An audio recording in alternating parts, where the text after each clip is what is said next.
Dimanche 14 novembre 2021, depuis Kinshasa, la capitale, on doit se le dire, très chers téléspectateurs et fidèles bien sûr à ce magazine 2.0, 3.0 si vous le voulez bien, Frison Expression. On doit se le dire également, on s'est loupé pendant un bon moment, voilà.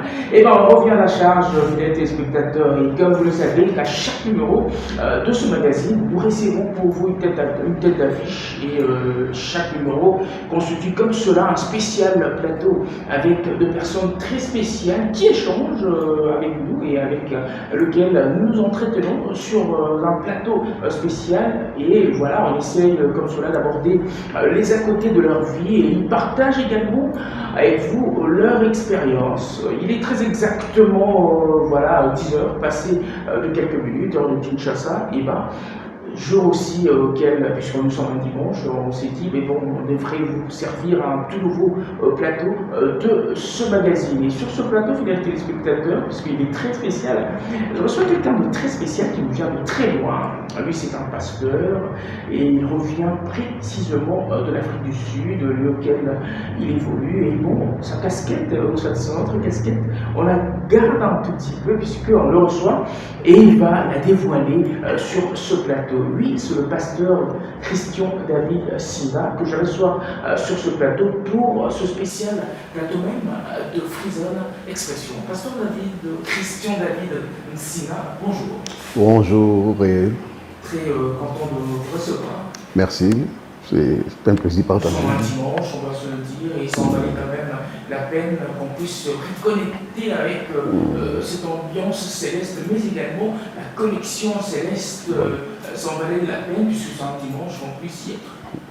Voilà, c'est vraiment une grâce, et c'est une bonne opportunité pour nous autres. C'est un dimanche béni. Les gens nous suivent aujourd'hui, ils sont en direct peut-être, ils les suivront soit par rediffusion, mais du moins ils seront tous bénis. Et je le crois de tout cœur que c'est un moment de grâce. Un moment de grâce, je rappelle, fidèles téléspectateurs, que nous recevons le pasteur Christian David Singa, voilà, qui est pasteur et visionnaire comme cela de l'église Chapelle de Restauration basée en Afrique du Sud. Et là, on le reçoit sur ce plateau pour échanger plus amplement sur tout ce qu'il entreprend. Pourquoi il est à Kinshasa, puisqu'on va se le dire que cette émission vous est proposée depuis Kinshasa, la capitale. Et bien, pasteur David Singa, si on peut, les fidèles téléspectateurs peuvent avoir un aperçu de vous, autre que ce que j'ai pu dire tout à l'heure. Et voilà, on va essayer d'entrer dans le vif comme cela du sujet. Donc je réponds au nom de Christian David Singa. Je suis un enfant de Dieu, un chrétien et de surcroît un pasteur établi sur l'ordre et l'appel du Seigneur Jésus. Là, je suis le pasteur évoluant plus en Afrique du Sud, car c'est là que se trouve l'église que je dirige. Et par la grâce de Dieu, nous sommes en train d'évoluer depuis déjà 6 ans dans ce travail que Dieu nous a confié. Et ça va, ça évolue bien et là, tout va bien. Par la grâce du Seigneur Jésus, bien sûr.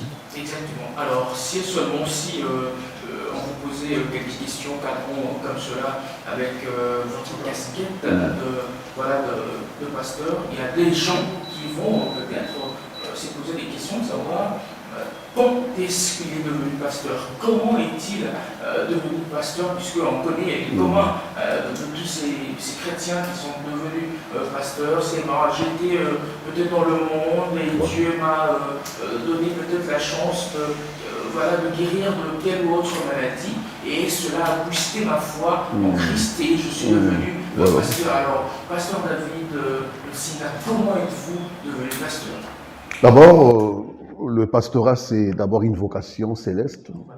C'est Dieu d'abord qui nous choisit et qui vous appelle à cette responsabilité. On ne le devient pas parce qu'on veut le devenir, mais parce que Dieu d'abord a un plan sur vous. Et avec ces plans, Dieu a un temps fixé pendant lequel il va vous appeler pour vous introduire dans le ministère, soit pastoral ou prophétique, ainsi de suite. Et pour mon cas, c'est depuis 2005 que j'ai commencé à exercer le ministère pastoral, ici même au pays. Et j'ai eu la grâce d'avoir été au pied d'un homme de Dieu qui m'a préparé, qui m'a formé, qui m'a affermi. En l'occurrence, qui en l'occurrence? Le pasteur Zazanzao.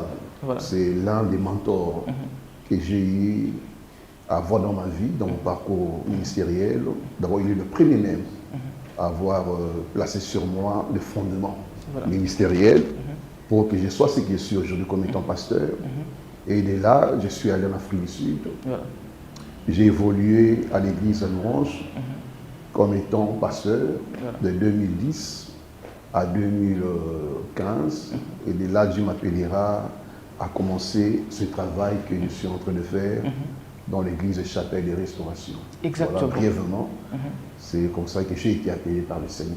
Exactement. Alors, pasteur, aujourd'hui, c'est un plaisir pour nous de vous recevoir pour essayer d'échanger plus amplement sur votre parcours, mais également vous allez ramener une certaine lumière à nos lanternes, puisque par moments on est, je dirais, voilà, roulé par certains pasteurs de la place qui nous vendent autre chose, et voilà, puisque nous sommes novices, on n'arrive pas à comprendre le vrai sens pastoral. Alors, selon vous, on devient pasteur pour être allé faire la théologie, ou soit ça doit être quelque chose spirituel, un appel tout court? Le pastorat d'abord précède la théologie. Voilà. La théologie ne fera pas de vous un pasteur. La théologie, c'est la science de Dieu. Voilà. Donc on y va pour avoir la connaissance de Dieu, la connaissance de certaines doctrines bibliques. Donc c'est pour ajouter la connaissance à la foi qu'on a. Voilà. Mais il ne fait pas de vous un pasteur. Il n'a pas ce pouvoir de vous faire un homme de Dieu et un pasteur appelé de Dieu. Mais du moins, elle vous donne la connaissance de la manière un peu approfondie de Dieu qui vous a appelé. Voilà. Mais l'appel vient déjà de le sang de la mère. Dieu a dit à Jérémie, de le sang de ta mère, je t'avais consacré, je t'avais établi prophète. Donc il est devenu, non parce que les hommes l'ont appelé, ou parce qu'il a été dans une école théologique, mais Dieu, le Dieu qui appelle, l'avait déjà destiné à cet appel. Exactement. Et il le dit, dès le sang de ta mère. Donc pour nous autres, l'appel ne vient pas par des voies théologiques, ou par des formations suivies d'ici et là, mais c'est Dieu lui-même dans son plan, dans sa volonté, dans sa souveraineté. Il nous a appelés à cela, ce qui fait que cela prête aussi confusion. Il y a des gens qui se sont eux-mêmes autoproclamés pasteurs. Exactement. Vu qu'ils ont eu à étudier la théologie, ils ont évolué auprès des hommes de Dieu qui leur ont enseigné ou appris comment prester, comment prêcher. Et avec cela, ils se sont dit, je peux aussi commencer une église, puisque je connais la parole, je connais la Bible. Je sais parler français. Je sais parler français. J'ai été au pied d'un tel pasteur autant d'années et j'ai vu comment il a réussi dans le ministère et je peux aussi le faire. Donc beaucoup sont allés de cette manière et malheureusement avec ça il y a aussi des dégâts énormes. Et c'est la pleine confusion parce que quand on n'est pas appelé par le Seigneur et qu'on s'est fait soi-même appeler pasteur, certainement les conséquences seront énormes. Parce que Dieu ne sera pas avec vous parce qu'il n'est pas celui qui vous a appelé. Vous aurez la connaissance certes. Vous aurez des gens autour de vous, certes, mais vous manquerez celui qui appelle et qui authentifie le ministère, qui donne des signes authentiques qu'on est appelé par lui. Et quand ces signes vous manqueront, les gens finiront par voir que vous n'avez jamais été appelé par le Seigneur. Ce qui fait qu'il y a beaucoup de scandales dans nos églises, beaucoup de bévues, des déviations par les hommes de Dieu, malheureusement. C'est parce que beaucoup n'ont pas été appelés par le Seigneur. Il est important, avant de faire quoi que ce soit au nom du Seigneur, de se rassurer que lui nous a appelés, qu'on a vraiment entendu sa voix, et c'est par lui qu'on fait ce travail. Autrement, ce sont les dégâts qui vont se suivre. Voilà, très bien, pasteur. Vous nous avez clarifié au sujet du fait de devenir pasteur. Comment, quels sont bien sûr les chemins à mener. Mais il y a plusieurs questions qui nous parviennent de partout, puisqu'on avait même annoncé qu'on allait recevoir un pasteur. Et il y a plusieurs internautes également qui ont pu laisser des messages pour avoir de plus amples détails par rapport à certaines problématiques et certaines grandes questions non répondues de tous ces pasteurs existants à Kinshasa. Eh bien, vous aviez évolué à l'étranger, plus précisément en Afrique du Sud. Vous êtes actuellement à Kinshasa, outre le fait d'abord de nous vendre la mèche, pourquoi votre arrivée à Kinshasa. Mais dites-nous, dans quel état aviez-vous trouvé l'église de Réveil? Ok, depuis déjà l'Afrique du Sud, on apprend beaucoup et on voit beaucoup sur l'église du Congo, même partout ailleurs, même en Afrique du Sud. Voilà. Alors, il n'y a rien d'étonnant, il n'y a rien qui soit surprenant parce que c'est juste l'état de l'église actuelle. Exactement, puisqu'on doit également mentionner qu'on assiste à une prolifération des églises par-ci par-là. Voilà. Par-ci par-là, c'est parce que les gens veulent plus les matchs vus, c'est-à-dire se faire connaître, se faire voir et avoir des foules qui peuvent traîner, avoir un nom et avoir la célébrité, c'est-à-dire être comme d'autres brillent ailleurs et en le faisant, malheureusement, c'est comme je dis tantôt, c'est la cause des dégâts. Notre église, ici au Congo, c'est vraiment une église qui a plus régressé. Voilà. Là, c'est votre point de vue. C'est mon point de vue. Voilà. Du point de vue numérique, du point de vue des implantations d'églises, il y a certes croissance. On voit les églises grandir, on voit émerger beaucoup d'hommes de Dieu, ce qui est une bonne chose. Mais en regardant la manière d'être du pays, les conditions qu'il y a dans le pays, en regardant ce qu'il y a comme des situations socio-économiques, socio-culturelles, voilà. On se rend compte que c'est comme si l'Église ne fait pas vraiment son travail, ne joue pas vraiment sa mission apostolique et prophétique. Parce que l'Église, c'est comme une lampe, c'est comme une lumière. Là où la lumière brille, les ténèbres n'a pas, disons, elles n'ont pas leur place. Voilà. Elles ne peuvent pas résister parce que la lumière chasse les ténèbres. Elle s'impose et les ténèbres reculent. Mais l'Église qui est la lumière, qui doit s'imposer et repousser les ténèbres, apparemment l'Église aussi s'est mélangée aux ténèbres. Au point qu'on ne sait plus distinguer c'est où la lumière, c'est où les ténèbres. Parce qu'on a même presque le même langage. Exactement. Avec ceux du monde, on a les mêmes pratiques avec ceux du monde. Le même mais il y a certains pasteurs qui disent qu'il faut toujours prêcher par l'exemple. Si on veut aller prêcher, par exemple, ceux qui passent leur temps dans de bars et bistrots, il faut s'y introduire, avoir leurs allures pour gagner leur confiance. Oui, il faut le faire, mais de manière tout à fait exemplaire. Parce que Paul dit, je me suis fait tout à tous.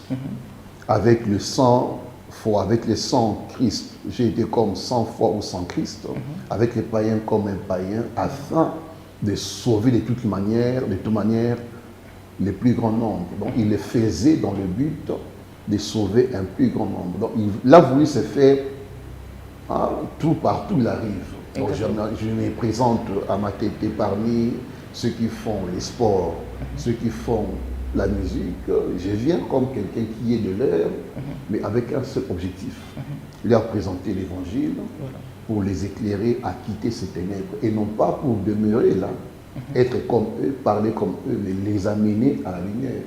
Mais ici, on voit le contraire. Les gens vont les fréquenter, non pour les amener à Christ, mais pour parler comme eux, pour agir comme eux, pour se conformer à eux. Et là, ça crée confusion. Et ces gens-là qui nous voient et qui nous écoutent n'ont pas cette soif-là de nous suivre, n'ont pas cette envie-là de venir vers nous parce que nous ne présentons rien de concret. Rien qui puisse les influencer à venir, parce que nous parlons comme eux. Voilà. On s'habille comme eux, on fait tout comme eux font. Alors comment les influencer? Certes, Christ dans la Bible a été avec les prostituées, voilà. Christ dans la Bible a été avec les pharisiens, mais c'était pour en fait les amener à la parole, les amener à Dieu. Et c'est comme ça que Christ a reçu, malgré qu'il y ait eu opposition, qu'il y a eu ce qu'il y a eu comme des attaques. Christ a reçu avoir des hommes par qui il a révélé le Père, et le Père, en son tour, les a utilisés pour gagner de la multitude.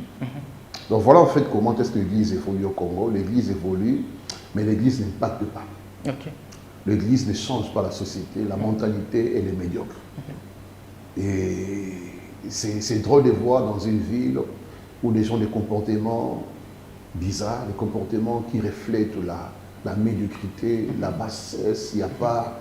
Il n'y a pas le respect, il n'y a pas la politesse, tout le monde a un langage médiocre. Dès lors que tous ces mondes-là sont les gens qui vont fréquenter les églises. Voilà. Ils sont là en train de faire du travail, d'aller au marché, de conduire des taxis. Mais les dimanches aujourd'hui, ils sont dans les églises. Là, ils apprennent quoi? Ils reçoivent quoi pour refléter cela à la société? À la société, c'est la grande question. C'est quand on voit l'église vous transforme. Voilà. Elle vous change le statut. Elle vous change la manière d'être et de faire. Voilà. Parce que l'évangile, c'est la parole qui change, qui transforme. Voilà. Mais si la parole que je reçois ne me transforme pas, là où je travaille, là où je vis, je ne donnerai rien de concret. Et alors le monde ne saura pas aussi suivre ces dieux que moi je prétends prier. Voilà. Alors, très bien dit pasteur Christian, mais bon, on est sans ignorer qu'actuellement, les pasteurs sont de draineurs de masse. Les pasteurs sont de vrais leaders d'opinion, mais à la limite, il y a de ceux qui restent sceptiques, qui se disent, il y a de ceux qui se disent aller dans une église prier puisqu'il apprécie le pasteur, il n'y va pas puisque c'est l'église de Dieu, et carrément il s'est dit, mais bon, puisque j'assiste à plusieurs scénarios de ce genre, je préfère rester chez moi, prier chez moi à la maison. Et bien, pasteur Christian, orientez-nous à ce stade-là. Quel est le vrai profil d'un pasteur qu'un enfant de Dieu peut suivre constamment? Quand je dis suivre, je fais allusion à quitter son toit conjugal ou soit son domicile pour aller prier avec le pasteur ou soit dans son église avec ses laïcs. Le pasteur, selon Christ d'abord, c'est le pasteur dans lequel on voit les fruits de l'esprit. Jésus est venu bâtir un homme nouveau, construire un homme nouveau ayant la mentalité de son royaume. Voilà.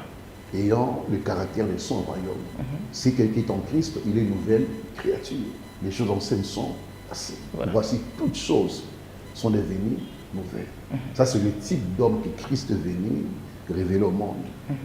Maintenant, lorsque vous suivez un homme qui n'a pas cette mentalité céleste, qui n'a pas le fruit de l'esprit, qui n'a pas le trait d'une personne régénérée, ce sont des signes qui prouvent que cet homme n'est pas digne de conduire ma vie, de diriger mon âme, malgré sa connaissance, malgré son onction, parce que l'onction, en fait, ne sauve pas. L'onction, ça influence, ça attire les gens vers ce qui brille, vers ce qui étonne, mais maintenir les gens dans le royaume de Dieu. C'est-à-dire que les gens croient qu'ici, là, Dieu est là, Dieu est vivant. Il faut que l'homme qui prêche l'évangile nous montre aussi les fruits. Pas seulement les dons, parce que les dons, c'est vrai, c'est tort, ça surprend. Voilà. Mais ce sont les fruits qu'il montre, qui font que les gens puissent avoir confiance et en son Dieu et en lui. Mais lorsque les dons sont là, parce que le Saint-Esprit, en fait, dans l'homme, il amène non seulement l'onction, c'est-à-dire les dons, mais également le fruit de l'esprit. L'amour, la patience, la joie, la bénignité, toutes ces choses-là, il amène ça dans l'homme, l'humilité.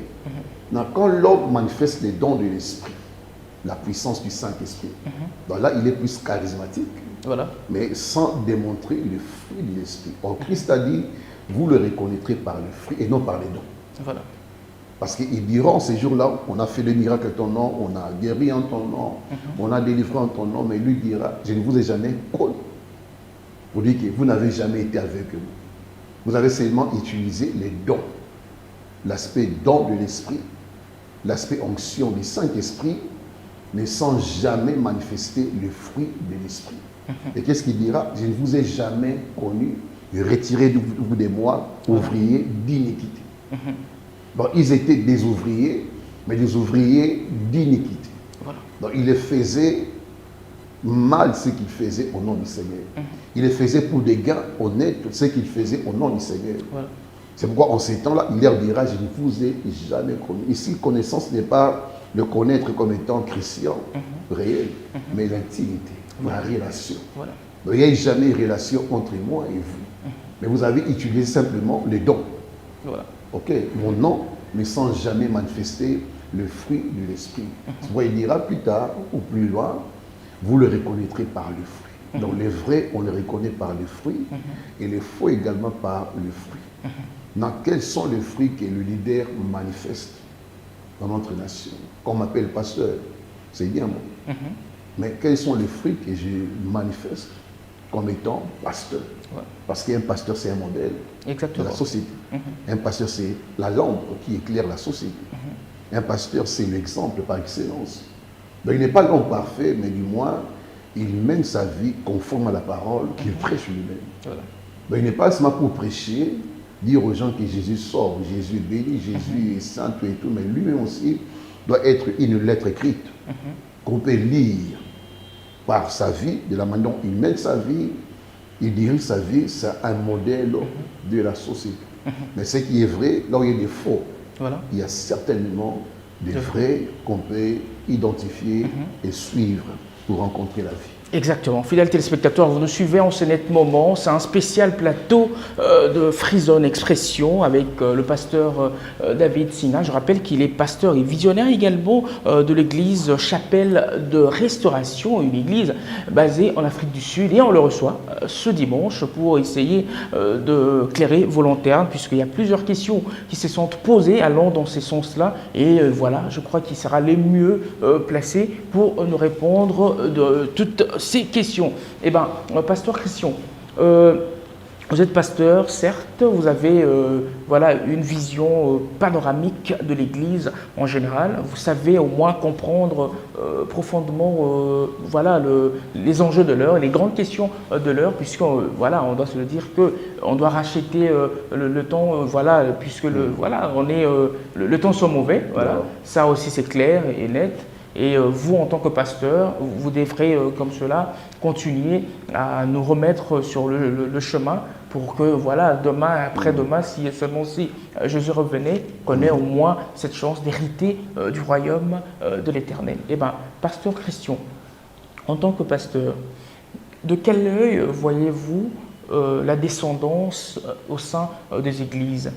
Lorsque peut-être vous, qui êtes le pasteur visionnaire d'une église quelconque, vous mourrez, automatiquement, ça doit être votre fils qui prend la place. De quel œil voyez-vous cela?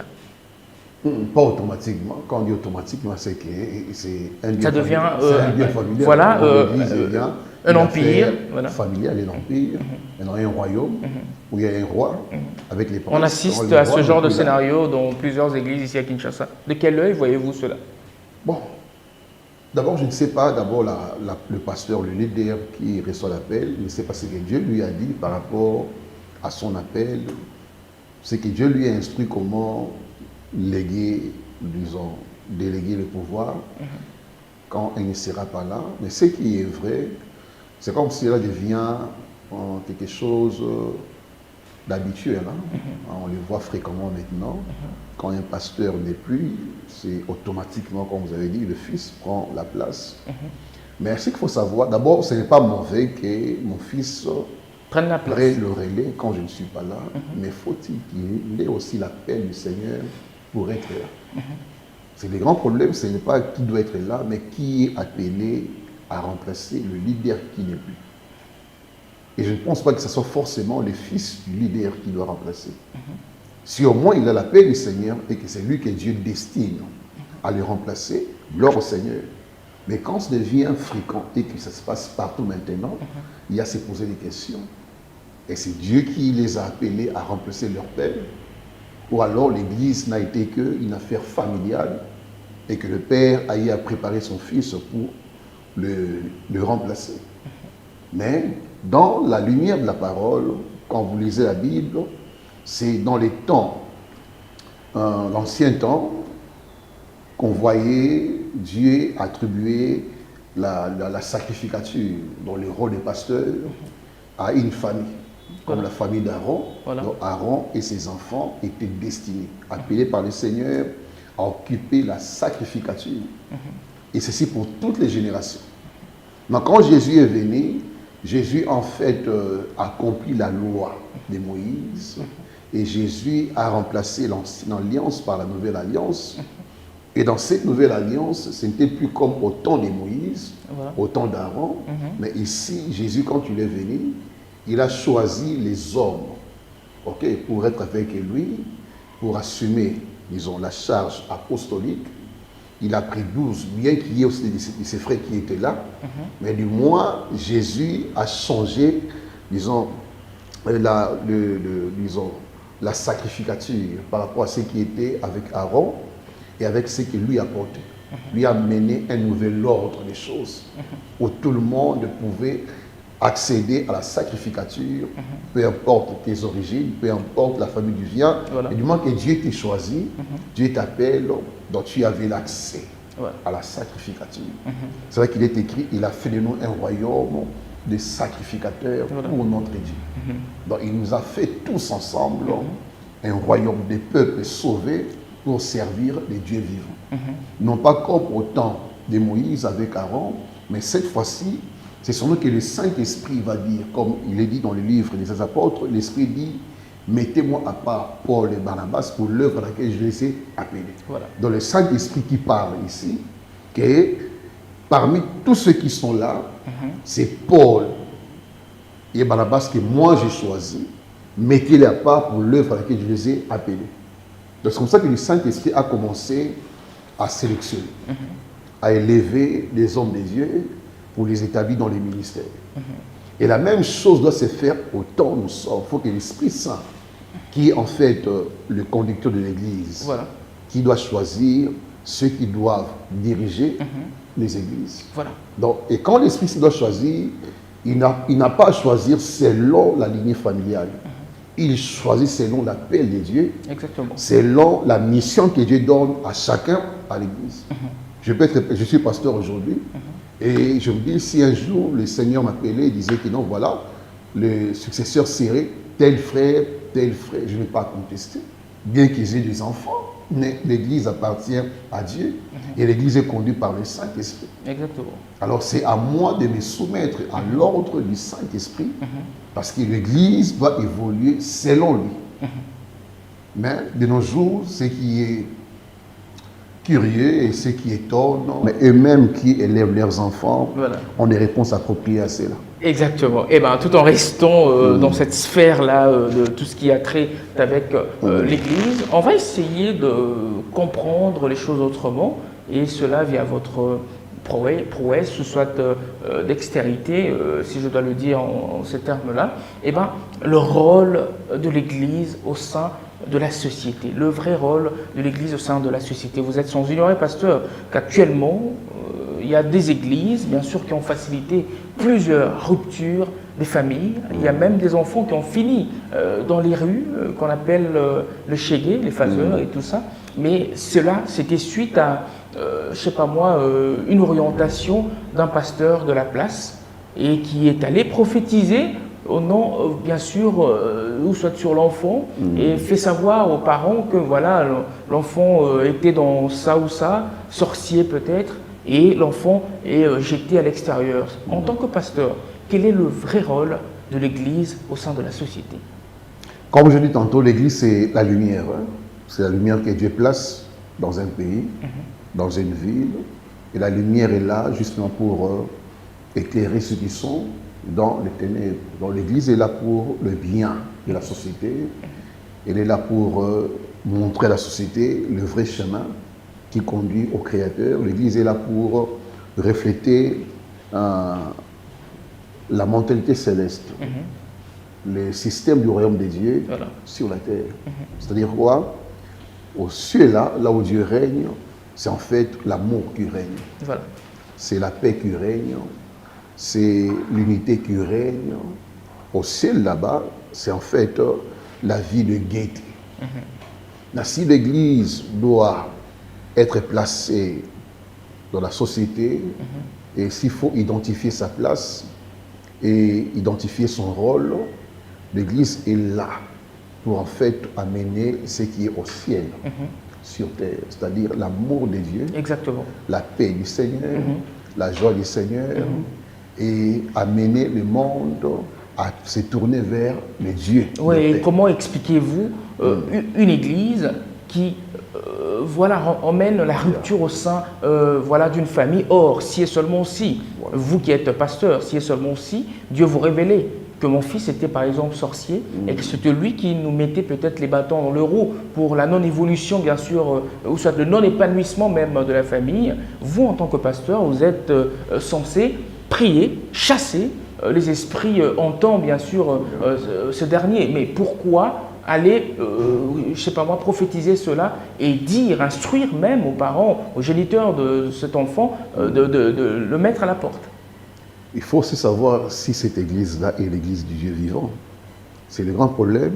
Ici, c'est d'abord identifier l'église qui est là et le pasteur qui divise une telle famille. Est-il appelé du Seigneur? Est-il celui que Dieu a placé pour rassembler un peu? Parce que le pasteur n'est pas là pour la division, le pasteur est là pour unir des vies, unir des familles, unir des mariages. Mais quand une église, quand un pasteur commence à causer la division, alors son appel pose un problème sérieux. Son église pose un problème sérieux au sein de la société.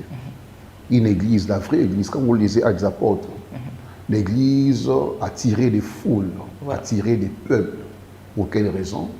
Il est écrit, ils étaient tous unis dans la prière, ils persévéraient dans la prière, dans la communion fraternelle, dans la fraction de pain. Donc, de loin, la société voyait un groupe de gens unis ensemble, priant ensemble et partageant le bien qu'ils avaient ensemble. Cela a attiré la société vers eux parce que c'est étrange. On n'a jamais vu de telles choses. Des gens s'aimer, des gens manger ensemble, vivre ensemble dans la paix, dans l'harmonie. Et la société a été tiquée par cela. Qu'est-ce qu'il y a eu? Il y a eu multiplication. Il y a eu croissance de l'Église. Parce qu'on a vu un groupe de gens vivre différemment de la société. Et c'est comme ça que l'Église primitive a connu la croissance. La multiplication au sein des brebis, parce qu'ils ont montré la vie du ciel, le système du ciel sur la terre. Voilà. Alors, comprenons... Pardon, quand une église ne reflète pas la vie du ciel, le système du ciel, cette église ne connaîtra jamais ou n'affectera jamais la société. Par contre, elle jouera le rôle de la destruction au sein de la société. Donc les gens qui viennent là seront plus déçus, seront plus exposés soit à la division, parce que là, l'église, il n'y a pas le système du ciel, il n'y a pas la vie du ciel dans cette église. Exactement. Or, l'église est établie pour amener le monde, amener la société à rencontrer les dieux vivants. Parce qu'il est un Dieu invisible. Et comment voir ces dieux? Au travers de l'église qui lui-même a établi, où on trouve l'amour, on trouve la paix, on trouve l'harmonie. La parole qui est prêchée, c'est une parole de réconciliation, une parole qui unit les gens. Mais quand la parole commence à diviser, l'Église a un problème sérieux.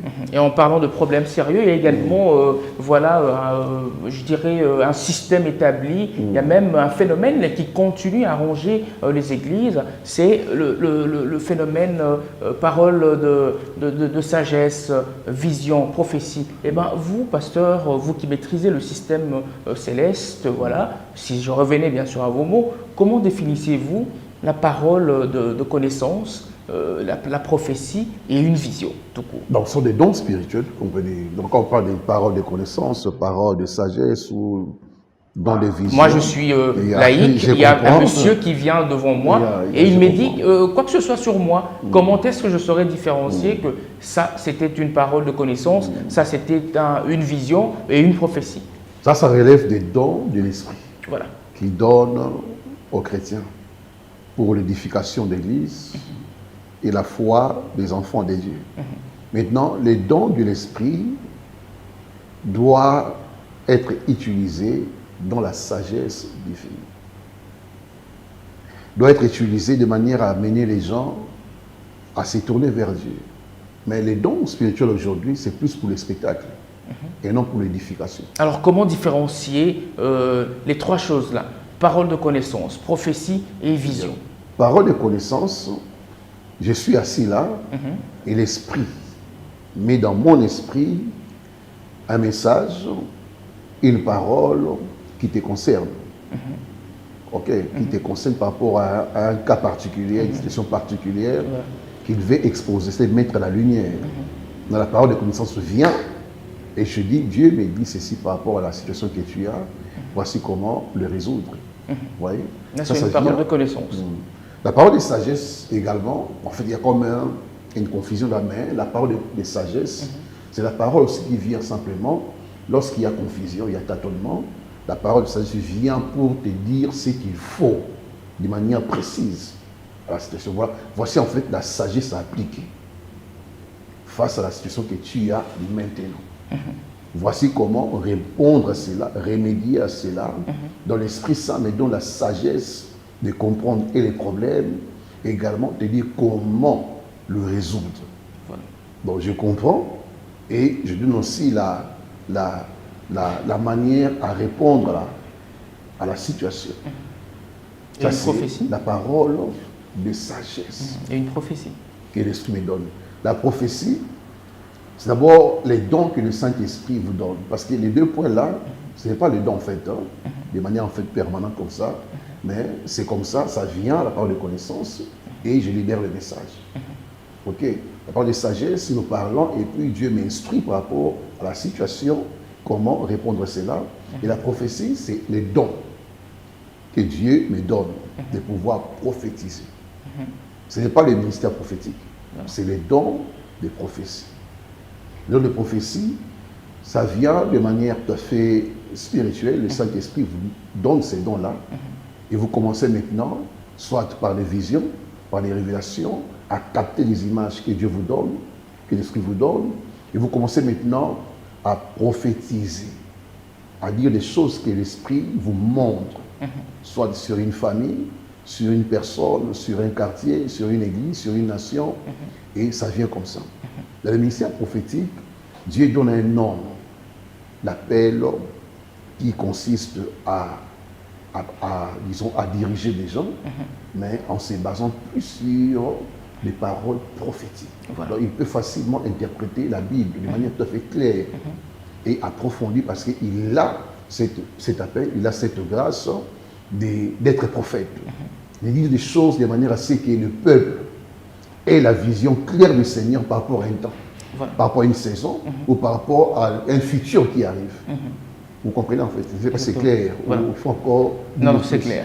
Alors, très rapidement, puisqu'on court derrière le temps également, et il y a d'autres questions qui nous parviennent. Eh ben, est-ce qu'il est très évident qu'un chantre de l'Éternel finisse carrément pasteur et monte sur la chaire pour prêcher? Certes, chanter déjà pour l'Éternel, faire du gospel, c'est aussi une façon de prêcher, mais il est très évident. Évangéliser. Exactement. Il est très évident de finir devant une chaire et évangéliser, ou soit de prêcher devant des foules et avoir une église à soi-même. Pas forcément. Pas forcément, parce que... Puisqu'on assiste également à cette métamorphose là au sein de l'église. Disons, le corps de Christ, Dieu a donné des dons par rapport à la grâce qu'il fait à chacun de nous. Donc il te dit, toi tu t'appelles comme étant celui qui doit conduire mon peuple à travers les chants, les louanges. C'est un appel, c'est un ministère que Dieu vous confie. Alors quand pour vous, ce n'est pas suffisant. Ah, là c'est alors que c'est la chair qui a... Quand ce n'est pas suffisant, et que vous pensez qu'être musicien chrétien, être chant de l'Éternel, ça vous limite. C'est comme si on est derrière un homme qui doit briller et que nous on ne brille pas. Voilà. Là, vous chercherez maintenant à avoir une position beaucoup plus visible. C'est-à-dire, parce que même en chantant le Seigneur, vous êtes visible aussi. Le monde aussi apprécie ce que vous faites. Les gens sont bénis, les gens sont consolés, les gens sont édifiés. Voilà. Mais quand vous voulez aller au-delà, et par envie également, vous cherchez à devenir un jour aussi pasteur ou prophète ou bien apôtre. Voilà. Ce qui arrive aujourd'hui aussi, ici au Congo. Parce que ce sont des choses que nous voyons ici au Congo. Voilà. Qu'un chantre qui chante très bien avec des beaux cantiques, inspiré par le Saint-Esprit, dont les cantiques bénissaient. Et tout d'un coup, un matin, c'est un évangéliste, c'est un pasteur qui a une église. Bon, ce qui n'est pas mauvais, parce que Dieu est souverain. Il fait ce qu'il veut avec qui il veut, de la manière dont il veut. Il peut faire de toi un chantre aujourd'hui, demain il te dit, ok, tu seras maintenant le berger de mes brebis. Voilà. C'est lui qui choisit.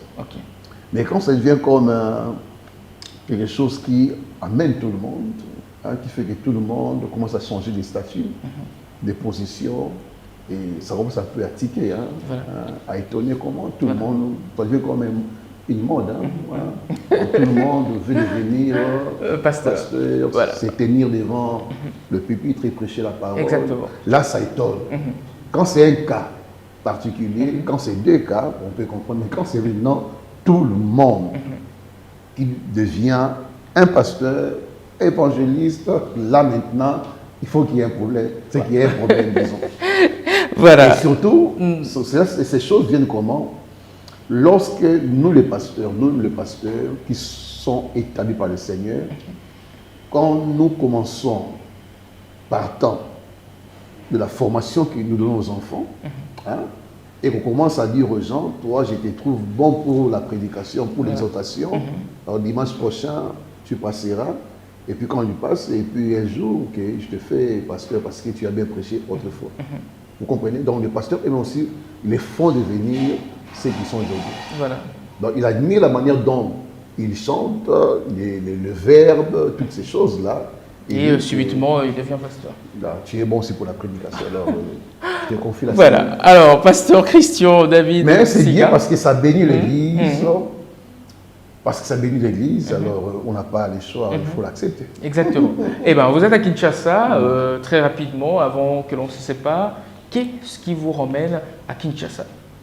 Oui, on s'est rendu compte, et Dieu nous a mis à cœur également, que ce que nous avons fait comme travail en Afrique du Sud pendant 6 années, cela a porté le fruit et des vies ont été restaurées, des vies ont été bénies par la parole du Seigneur et par la grâce que Dieu nous a fait.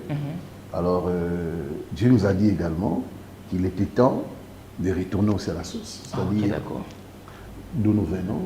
Congo, c'est mon pays, c'est ma nation. Il y a ma famille ici. C'est mon pays à moi, donc il fallait aussi venir amener la même sémence qu'on a sémée là-bas, ici sur place au pays. Et c'est la raison pour laquelle on est venu, c'est-à-dire voir comment implanter l'église ici au Congo.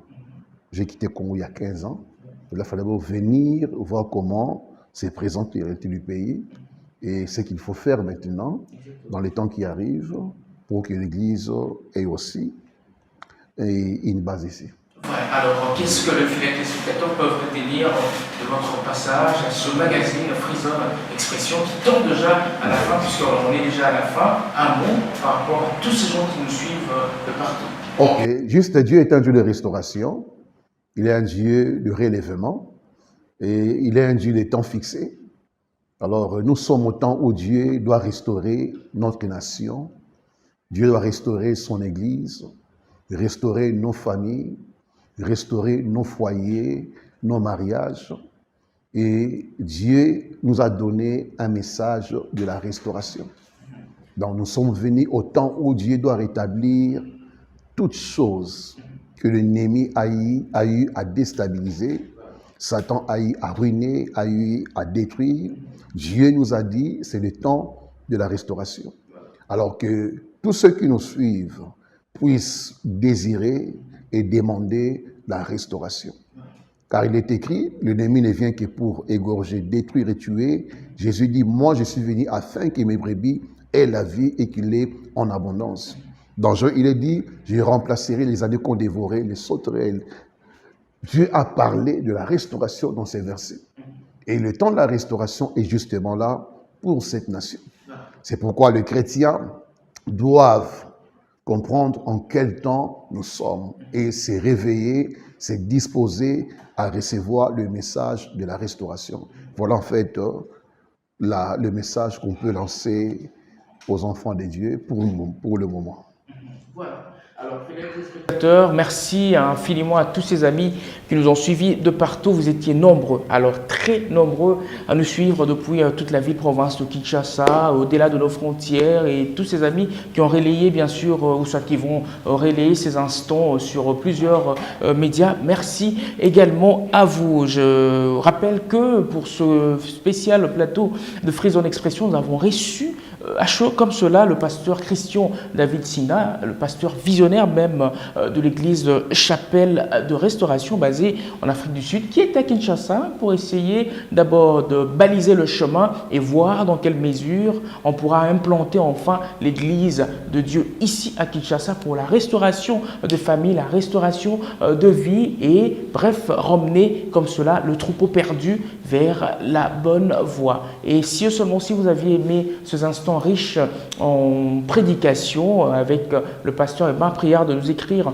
sur les numéros repris au bas de vos petits et grands écrans. Et si seulement s'il y a quelques propos qui vous ont lésé, eh ben, faites-le nous savoir en commentaire. Sinon, merci également à tous ces amis qui nous ont suivis, mais plus précisément à ceux amis qui sont derrière les 3 caméras. Merci également au véritable PM, lui qui était voilà, docile ou soit fidèle lorsque on était en Égypte. Ben nous voilà, voilà la terre promise, il y est toujours. Ah, donc le véritable PM Pichou Mancia. Merci infiniment à toi. Merci également à Elvi Moulou et Mia, c'est ça, hein? Voilà. Merci infiniment à toi. Merci également à notre frère qui est aussi derrière cette caméra dont le nom est en train de me déranger un tout petit peu. Merci à toi. Merci également au très spécial président, voilà, Simon Ikamba, hein, puisqu'il est 3 fois boss, 3 fois patron et 3 fois président. Merci à toi, maman Florence Philosantoko depuis Paris, voilà en France. Merci à toi, Gloire Guébé, monsieur l'entrepreneur. Merci également à toi, je vois Bob Toyeye depuis l'Angola, merci également. Et merci à tous ces amis dont j'ai loupé le nom, vous êtes nombreux, alors très nombreux. Eh ben, c'était un réel plaisir de vous préparer cette émission, vous la proposer même comme cela. Et nous sommes un dimanche, je rappelle que nous sommes un dimanche 14 novembre 2021 depuis Kinshasa, la capitale. D'ici là, portez-vous bien et bonne suite de suivi de ce contenu, soit sur les réseaux sociaux, soit carrément à la télévision. Ciao, ciao.